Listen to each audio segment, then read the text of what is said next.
Holiday greetings mula sa outer space. Nagpaabot ng kanilang masayang Christmas greeting ang ilang astronauts mula sa International Space Station. Welcome to the International Space Station as we get ready for the Christmas holidays. It's a great time of year up here. There's 7 of us up here, and so we're going to get to enjoy company together. And one of the... Apat sila sa 7 astronauts na nasa ISS. Sinariwa nila ang masasayang alaala ng pagdiriwang ng Pasko sa Earth kasama ang kani-kanilang pamilya at kaibigan. Masaya pa rin naman daw nilang ipinagdiriwang ang Pasko sa outer space habang tinutupad ang sinumpaan nilang tungkulin.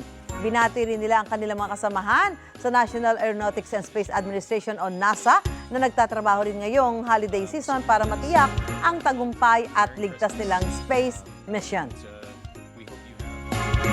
And Christmas is synonymous with food and feasting. And boy, do we have a feast packaged up here.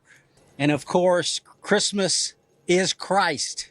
Hallelujah. A Savior is born.